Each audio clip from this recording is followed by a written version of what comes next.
everyone, it's Sarah, the owner and creator of Multifarious Nature. Welcome, and if you're a returning viewer, thank you for coming back. I have a special guest with me today. You can see him right here.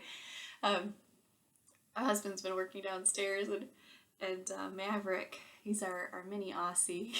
He keeps like running to be by me to stay away from the noise, so I figured he can join me for the video today. So, I am so excited, guys. I got a lot of knitting done. Not a lot in comparison to other weeks that I've done, but compared to the last couple weeks, it's a lot of work. So I'm so grateful that I've been feeling up to it. So, for like the shop update, it's a work in progress. Again, that is the All of the Lights cardigan by Locatelli. And I finally made it to another section other than the shoulders. So, like I told you last video, this is what I was working on, this shoulder region right here. Well, I finally finished it. So, here we go. So this is my progress. This was all from prior video. So from here up, I did that. And then I just started, you can just see it a little bit, the back. And that I put the markers in to delineate where these different sections are going to be. And this is using my Multifarious Nature colorway in Scarlet. It's a gorgeous red tonal. And you may hear noise in the background because they have the washing machine going too. Got all kinds of background noise. But bear with me. So progress. I know it doesn't look like a lot of progress, but the fact that I was able to get that done is huge progress compared to the last couple weeks. So this portion, I don't know if any of you guys have done the All of the Lights cardigan. It's been really nice to work on. However, it takes time because this beautiful cabling, there's beautiful cabling throughout. There's going to be lace work throughout too. Lace work doesn't tend to take me quite as long, but cabling certainly does because you usually have to put some stitches on hold for the cabling part. So, and then I just use some scrap yarn to put the stitches on hold. So you do that on each side. And like I said, the prior video, the way this cardigan kind of goes together, at least what I'm gathering, is you do it in sections. So there's the collar section first, like shoulder section. Kind of get an idea of what this is going to look like. So this is the shoulder section. This is going to be on my back shoulders, but so shoulder area, and then it's going to go down the back. And yeah, I'm so glad that I've got progress on it. And it's nice to be using my yarn. This is again that Peruvian wool. It's a Peruvian Highland wool, so it's going to be it's a nice fluffy, more of a rustic yarn. And this stitch pattern is absolutely gorgeous, and you can see where it meets in the middle here and then splits and goes in opposite directions. So pretty. I'm really excited to finish this because I just think it's going to be such a beautiful cardigan. So really enjoying that. Next one is the Leander shawl. I worked on it. I actually worked on it. I didn't do a lot. But on my lunch breaks, I actually worked on it. Oh yeah, and I got a confession about this poor little thing. Somewhere along the row that I've only done a couple rows on it. I think I did, well, here's my progress keeper. So I moved it because it was underneath this lacework section I'm working on. You can see it's kind of looks like lacework. There's little holes going on. It is a lacework section. And I was working on that, so it's only about maybe an inch worth of knitting, so just a couple rows. I think I did 4 or 5 rows. Well, I had to move my progress keeper here because it's holding a dropped stitch. I dropped a stitch when I was doing the lacework section. I'm not quite sure how I managed to do it, but I did. And I looked at it and I'm like, why is there a huge gaping hole right here? And I realized it's because the stitch dropped and it kept going down. And it's a lace, of course it's right where the lacework part is, so there would have been a circle up above. And so now it kept unraveling. From the front, you almost don't even notice it. It's the back where you'll really see it, that laddering. So I'm gonna kind of fib it because based on the way this pattern is, and again, based on the rate that it's taking me to get this done, I'm not going to rip back because that's crazy. So what I'm going to do is I'm going to knit back to this section the next row, and I'm just going to take a crochet hook and I'm going to pick up the dropped stitch that I actually caught, and then I'm just going to kind of weave it through like a typical stockinette stitch. So it's going to be weird right there. It's not going to be the right patterning, but at least it will be secured and it won't keep dropping. And yeah, I'm just going to do that. It is what it is. So I only did about maybe 5 rows on it, but I'm grateful because this poor shawl I hadn't worked on in almost a month. And I really do want to finish it just so that it's one less project, and it's a pretty enjoyable one, especially on my lunch breaks because it's really relaxing, nice repetition of pattern, and until I drop a stitch apparently, which, well, I guess I got a little too relaxed when I was working on it. And that's is the Leander shawl by Jane Fenceloss, and it's on expressionfiberarts.com. You may have to pay for it now. It was a free pattern at one point, and I do highly recommend anyone to follow Expression Fiber Arts and definitely sign up for their newsletter, because, or even if you don't sign up for the newsletter, if you go on their website on Fridays in particular, there's always at least a couple patterns, like 5 patterns or so, that are free, and they're completely free. And that's how I tested out a lot of patterns to see if I liked the designer, and then if you like them, then you can pay for other patterns from that designer. So it's a great way to test out patterns. And this is the project I'm super excited about because I finally finished the bottom. You know how I accomplished my goal, guys. You know how I said I wanted to finish the bottom patterning of the sweater? Did it! I did it! Oh my gosh, I did it. It took, look, it's not that much, okay? That's where I was last week. So it was about like 2 more inches. I was about halfway there. So like 2 more inches of the patterning. The image on the Biscotte website for this pattern, the Pinewood sweater, shows they actually did some, I think it's stockinette stitch. They did a few rows at the bottom just because they wanted to. It's not part of the pattern. It's just that's a way you can kind of alter it if you want. And you can always do that to make it longer if you want. This is going to be a nice length. It looks cropped from here, but it's going to hit at a good length, and you can layer it too. I probably will layer it because it is very, very rustic. This is Plutalopi. This is Icelandic wool, and very, very warm, so you don't really need to layer it to stay warm. This is probably going to keep me quite warm. It's just the rusticness of it, especially around the neck region. I might get tickled by it. Normally I'm not too bad if it comes down like here, but if it's right up around my neck, that's where I'm most sensitive, so I might end up, it might be a little bit itchy, but I'm going to give it a shot anyway, and I just didn't care. I just thought this was the prettiest yarn. So this is Plutalopi, which is a unspun single ply yarn that is held double with an alpaca yarn.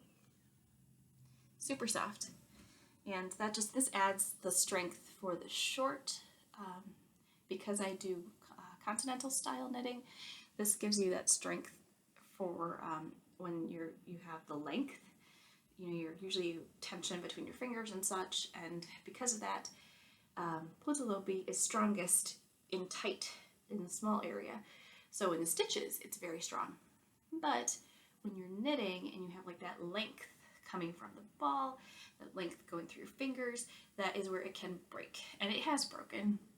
I broke even when I was holding it double because I was just careless and I tugged on it, and you can't tug on this kind of yarn. Luckily, it's really easy to fix when that happens because I did it multiple times. You just, if it breaks, you hold it together, you twist it, and it will kind of ply and hold onto itself, and then just knit it right up and it will be perfectly fine. It'll be really strong. It's really strong all knit up. There's this super strong, it's going to be a workhorse sweater when you can just throw on and wear constantly. And this is the plum colorway, and then this is Deepwood. I think it's Deepwoods. I thought that was a wonderful combination. Deepwood's this beautiful, like, I don't know, it's a brown, like a nice neutral brown color, and then plum is a gorgeous purple plum color. And then the color that I'm holding together with this is, I think, Bark. I think it's called Bark. It's a really light neutral and blends right in with the yarn. You don't really even see that at all, but you definitely notice. I did burgundy with the plum color, so there's little pops of like a red. So that's really pretty. And the color work. So like I said, so I finished this part, and then the sleeve area here. So let's see here. Okay, so this is where I had the stitches held. You can see on this side, it's right at the ending of that colorwork section. And then you pick those stitches up, and then you knit another row of this colorwork section here. And then you will just work with the main color, which this is the main color, and keep on going until you get to the length of the sleeve you want. So the pattern calls for like a cropped 3/4 sleeve. I might do the 3/4 sleeve.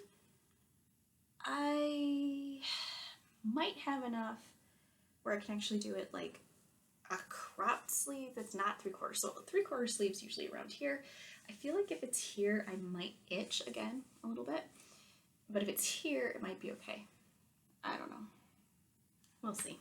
But at the moment, really enjoying it. I'm so grateful to be on the sleeves because I don't know about you, but especially when you're doing stockinette and the sweater, when you get to the sleeves, you just feel like the progress just really moves a lot quicker because you have a quarter of the stitches to work in the round versus, you know, like maybe 300 some stitches working in the round of the body. So big difference with the stitches. So I'm grateful to be getting that that going there. So I've been kind of hopping between this and the cardigan because the cardigan is involved. Just figured, you know, just finished picking up the stitches for going down the back, but the cabling section, it takes a lot of focus, and I do find it is hard to do that while I am watching something. I mean, I can kind of do it, but I really don't focus on when I'm watching too much at that point.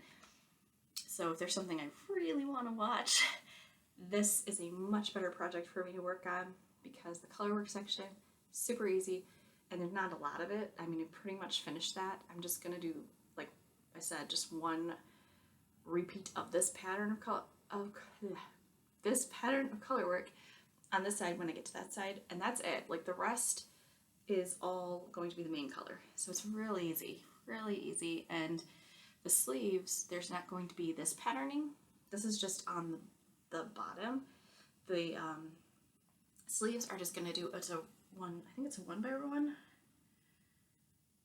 Pretty sure. It's either a 1x1 or a 1x2 ribbing. That is the same ribbing that was on the collar, except instead of double thickness, it's just going to be single thickness, and that'll be for your cuff.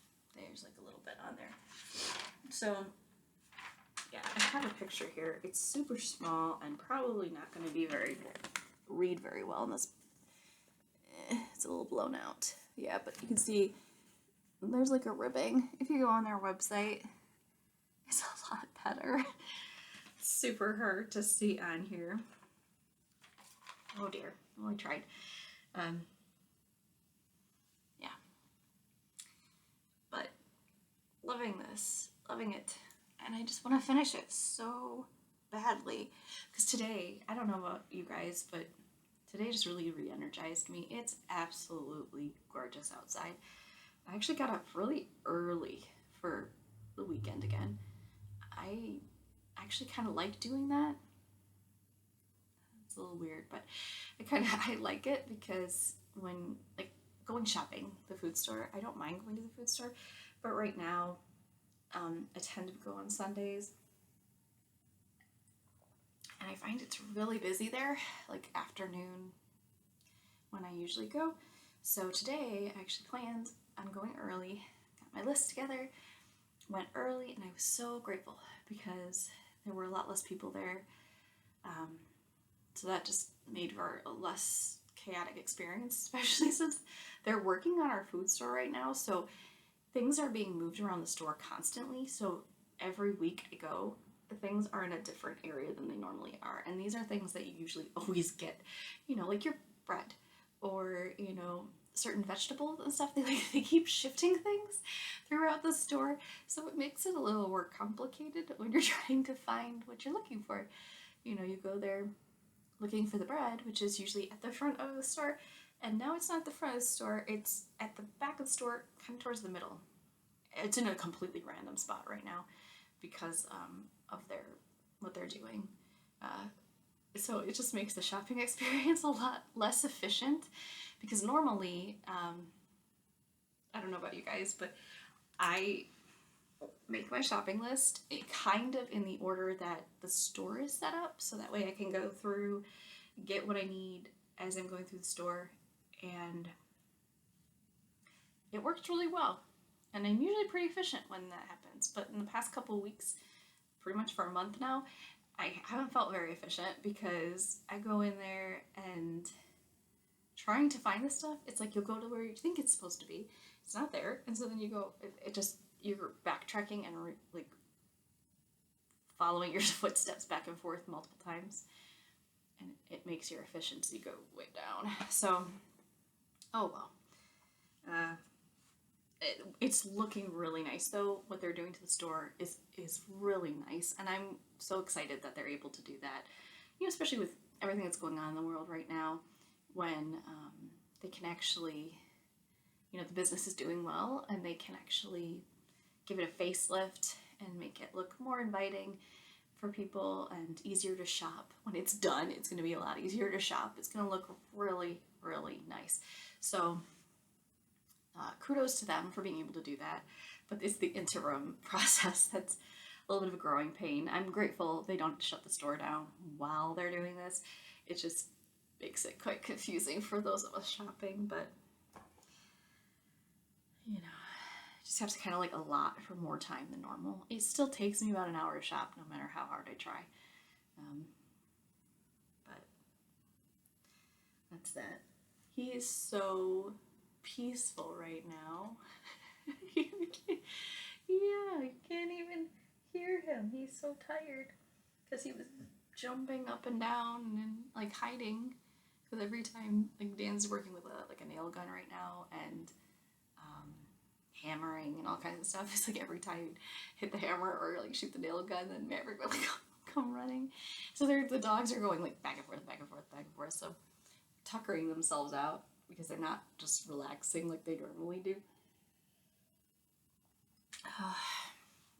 And then they're gonna, go on a hike later. So get some fresh air because it's absolutely beautiful. Like I was saying, it's absolutely beautiful today. It's definitely still chilly. Don't get me wrong. It's like probably still, might be the low 40s, maybe. I think it's still in 30, like high 30s. But that being said, with the sun out and it's not super windy, that makes a huge difference. So actually not transplanted, or I guess I should say repotted. I repotted a few of our plants. Some beautiful calla lilies that Dan got for Valentine's Day for me, and they're absolutely beautiful. But they're, I think, outgrowing their pot a little bit, so I repotted those into a bigger pot that we already had, and then I did have to buy a pot for, we have a little cypress. It's an Italian cypress that we got for, around Christmas time, because it's called the grump tree. They carry them at Trader Joe's usually during the holidays. And we thought, oh my gosh, that's so adorable. It had like a little ornament hanging from it, and it's like crooked. It's a cypress tree though, that's what it is, but it's very, very small. And I might have killed it. I really hope that I didn't, but it got very dry, very, very dry and brittle, and like all the little, it turned like a paler shade of this like light green that it is. So I have a terrible feeling. So it said, like, I was watching a bunch of videos and they recommend that you remove the dried up bits, right? So I did that, and as I was doing that, I ended up basically removing it all, because all the little branches were pretty much dried out-ish. I mean, the actual like main trunk of this little tree seems okay. I'm pretty sure it's still alive. I hope it is. I repotted it, so I think that, and it's now a, because it says it needs good drainage. Well, the old pot I had it in was not a good drainage pot. It was oversaturated.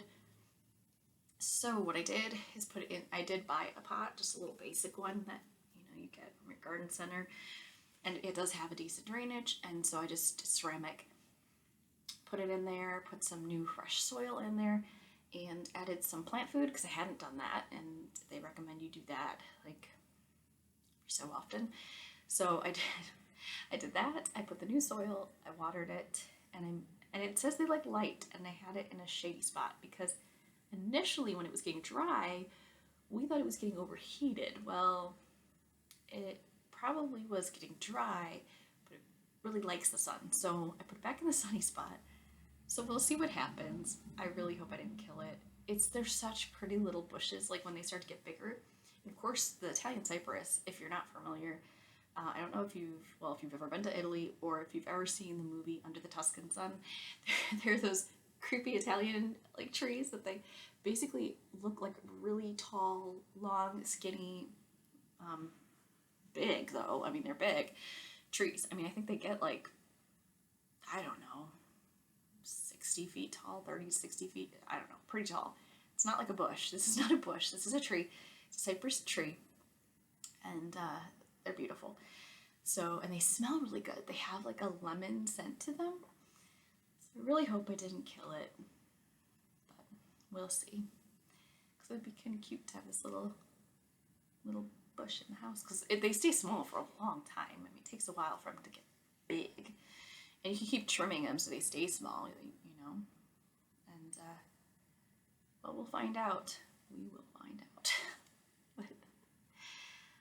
But the good news is this week, guys, is more knitting. I did get more knitting done, and hopefully then continue and be able to do that next week, so I can show you even more fun knitting goodness and progress on the projects I'm working on. So I hope you guys are doing great. I hope you're staying healthy, happy, and I hope you're creating. I hope you're working on some type of fun project. Please let me know in the comments below. I'd love to hear about it. And if you're not currently a subscriber, please hit subscribe. And if you hit the bell for notifications, you'll find out whenever I post a new video. So I hope you have a great rest of your week, and I look forward to talking to you next week. Take care. Bye.